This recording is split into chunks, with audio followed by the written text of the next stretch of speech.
पति ने कहा एक दिन अपने पत्नी से, देखो जी मैं जा रहा हूँ बाहर कमाने, बड़ी गरीबी है, परदेश जा रहा हूँ। पत्नी ने कहा आप चले जाएंगे परदेश, मैं किसकी सेवा करूंगी? पति ने कहा लो ये फोटो हो, ये मेरा फोटो है, इसी फोटो को रख दो घर में और मेरी अनुपस्थिति में इसी फोटो को पति समझ करके इसकी सेवा करना। चला गया परदेश। पत्नी ने यही काम करती, पति को निहारती और पति की फोटो देख करके पूजा करती, प्रणाम करती। हाँ सही, जब भोजन करने जाने से पहले पति को, फोटो वाले पति को अर्पित कर देती। ये नीति इसका चल रहा था। 6 महीने के बाद एक दिन उसका पति आया प्रदेश से। इधर ये फाटक बंद करके अपने पति की सेवा कर रही थी। पति आया और दरवाजा खटखटाया, बोलो बोलो, मैं आ गया। अच्छा श्याम सुंदर, यह बताओ उस समय पत्नी क्या करेगी, क्या करना चाहिए उसको? भगवान ने कहा अरे भाई जब असली पति आ गया तो नकली जो पति है फोटो वाला, उसकी पूजा करना छोड़ देगी, अपने असली पति का स्वागत करेगी, दरवाजा खोलेगी। श्याम सुंदर यही तो बात है, तुम असली पति हो, सारे जगत के सारे जीवों के तुम पति हो, तुम जगदीश हो। जब तुम असली पति मिल गए तो संसार के जो नकली पति हैं, इन नकली पति की सेवा करने से क्या फायदा है? हे श्याम सुंदर, हम सब गोपियां जानती हैं तुम साधारण नहीं हो, तुम भगवान हो। तो जब मुझे जीवों को जब जगत का पिता, जगत का पति मिल गया तो फिर नकली पतियों की पूजा करने से क्या फायदा? भगवान गुप्त हो गए। अच्छा गोपियां, तो भगवान ने कहा तुम्हारी जो इच्छा है, तुम्हारी जो कामना है, उसकी पूर्ति होगी। और भगवान ने सारे गोपियों को बुलाया, जितनी गोपियां उतने कृष्ण बन गए। भगवान ने गोपियों का आलिंगन किया और इस प्रकार से गोपियों के साथ भगवान ने क्रीड़ा किया है। यहाँ जब गणबहियां लगा करके गोपियों के साथ भगवान क्रीड़ा कर रहे हैं, लाड प्यार कर रहे हैं, तो गोपियों को अहंकार हो गया। गोपियों ने सोचा है मैं बहुत सुंदर हूँ ना, इसीलिए हमारी सुंदरता पर, हमारे रूप पर मुग्ध होकर के देखो ना कितना प्यार कर रहे हैं।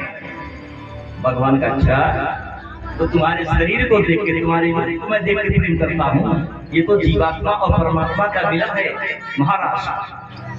अच्छा, और भगवान गोपियों के मध्य से उड़ गए, हम सावधान हो गए। गोपियों के बीच से भगवान जब उड़ गए, गोपियां परेशान हो गई। अकेले नहीं गए, राधिका जी को लेकर चले गए। राधिका जी को अभिमान नहीं हुआ था, राधिका जी को लेकर के आगे बढ़े, पर राधिका जी को भी अब मान हो गया, इनको अभिमान नहीं, इनको मान हो गया। ऐसे थोड़े प्रेम करते हैं, मैं भी इनसे बहुत करती हूँ ना, तब मुझसे करते हैं। भगवान उनको भी छोड़ के आगे बढ़ गए। सारी गोपियां लगी रोने, कहाँ गए श्याम सुंदर छोड़ करके। रोती रोती गोपियां सबसे पूछती हैं, पीपल के पेड़ से पूछती हैं, तुमने मेरे को भी तुमने देखा है? तुलसी से पूछती हैं। बड़ी विस्तार में है, बड़ी संक्षेप में कोई नहीं बताता है। सब गोपियां रोने लगती हैं, आगे देखती हैं। राधिका भी ऐसे पड़ी हुई है, वो भी विरह के आंसू गिरा रही हैं और गोविंद को याद करके रो रही हैं। सारी गोपियां मिलकर के कृष्ण कैसे प्राप्त हो इसकी चर्चा कर रही हैं। राधिका जी ने कहा देखो, तलाशने से ढूंढने से नहीं मिलने वाले हैं, वो तो घटघट में है, वो कहा नहीं है। ईशावास से जगत सर्वो में जगत्याम जगत कहूँ जो कहाँ जहाँ जब बुराई हरि व्यापक सर्वत्र समाना। प्रेम से प्रकट होली में जाना, प्रेम से पुकारो रो, आर्त भाव से पुकारो मिल जाएंगे। सारी गोपियां मिलकर के आर्त भाव से भगवान से प्रार्थना करती हैं, ये गोविंद हमसे चूक हो गई, अब मुझे माफ कर दो, दर्शन दो। ऐसे तो गीत बहुत बड़ा है गोपी गीत, गोपी गीत की बड़ी महिमा है। तो गोपी गीत का पाठ करने से गोविंद अति शीघ्र प्रकट होते हैं। जो इस गोपी गीत का गायन करता है प्रभु राय।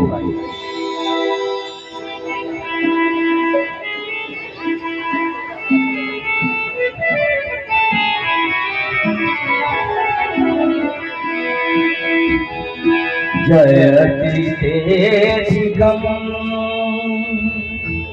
जन्मना व्रज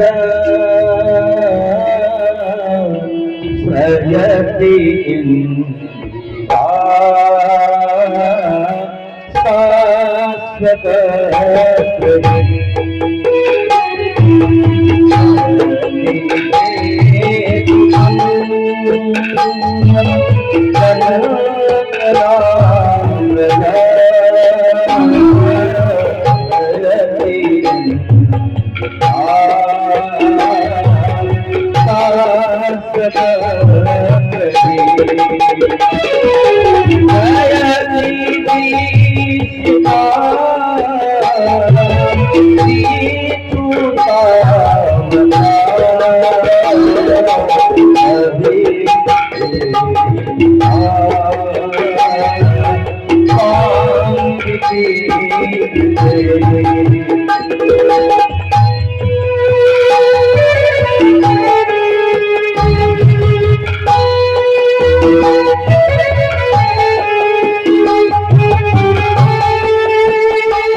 गोपियों ने बड़े आर्तभाव से भगवान को बुलाया।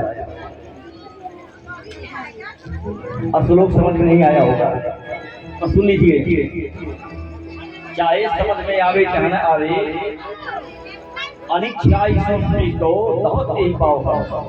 आग को मन से छुए चाहे बिना मन के छुए, आग का काम है जलाना और जलाएगा। उसी प्रकार से मंत्र के अर्थ भले समझ में न आवे, लेकिन आपके कानों में पड़ेंगे तो पाप का नाश करेंगे करेंगे करेंगे। इसलिए श्लोक भी सुन लेना चाहिए, क्योंकि कम समय में बहुत सारी कथाएं करनी है। इसलिए मैं श्लोक का वाचन बहुत कम कर रहा हूँ, मजबूरी है मेरी। पर जब भी श्लोक का गायन करो खूब ध्यान से सुनना चाहिए। भले अरे समझ में नहीं आए तो काम करेगा। इसका भाव क्या है? साधक कहता है, गोपियां कहती हैं, अरे नंद के दुलारे, सभी लोग आएंगे। नंद के दुलारे हमारे चित छोड़, नंद के दुलारे हमारे चित छोड़, आगे कथा दे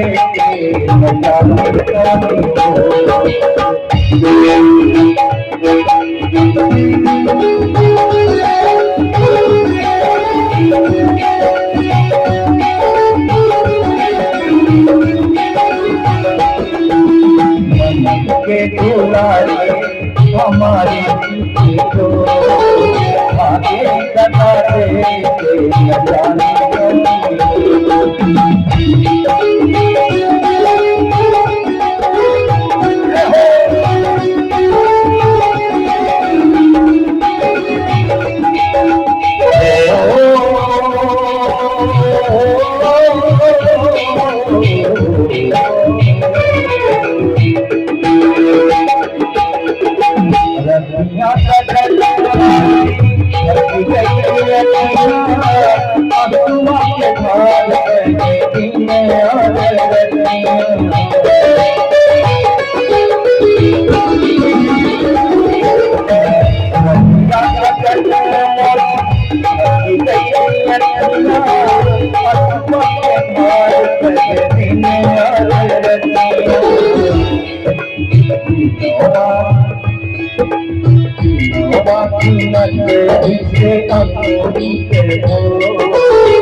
जब गोपियां पुकारी भगवान को द्रवित भाव से, तो भगवान प्रकट हो गए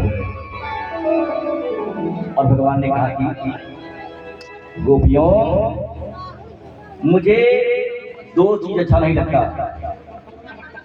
कोई प्रेमी अगर उसमें अभिमान आ गया अथवा उसको अपने प्रेम का मान हो गया, मान और अभिमान माने भगवान को प्रिय नहीं है। मान और अभिमान से गोपियां मुक्त हुई, तब भगवान ने कहा कि आओ, और महारास की क्रीड़ा करते हैं भगवान। ये महारास जीवात्मा और परमात्मा का मिलन है। गोपियां कोई साधारण जीव नहीं है। कहते हैं कर्मकांड के 80,000, उपासना कांड के 16 और ज्ञान कांड के 14, ज्ञान कांड के जो 4,000 ऋचाएं हैं, यही मानव गोपियां हैं। भगवान के साथ गोपियों ने रास लीला की है। अति संक्षेप में देखिए, एक ही भगवान अनेक हो गए। सभी गोपियों के साथ भगवान, हजारों गोपियों के साथ हजारों भगवान। सबको लग रहा है भगवान हमसे ज्यादा प्रेम कर रहे हैं। और रासलीला प्रारंभ हो गई। रास रचो है, रास रचो है, सभी लोग आएंगे। रास रचो है, रास रचो है, रास रचो है,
Thank you.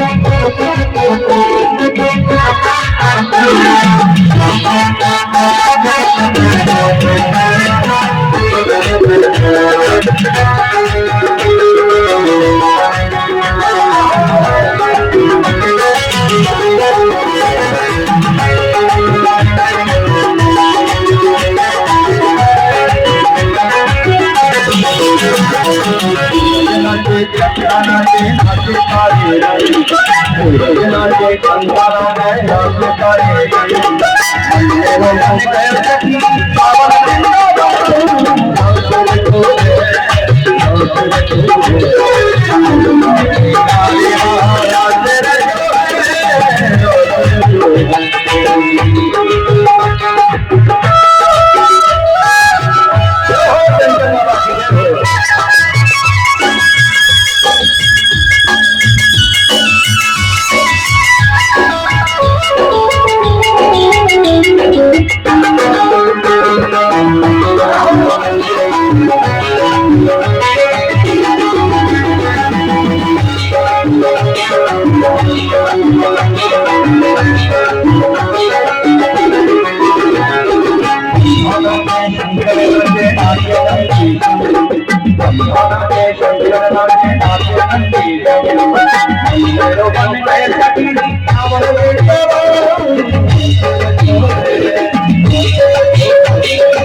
भगवान की जय।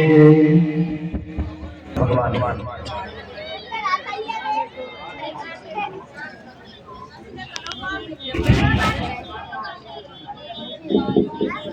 सज्जनों, भगवान की इतनी सुंदर सुंदर लीलाएं हैं। भागवत जी में भगवान के बाल लीलाओं का स्मरण करते हुए प्रसंगों को अगर प्रणाम किया जाए, स्पर्श करते हुए, तो तब भी 1.25 महीने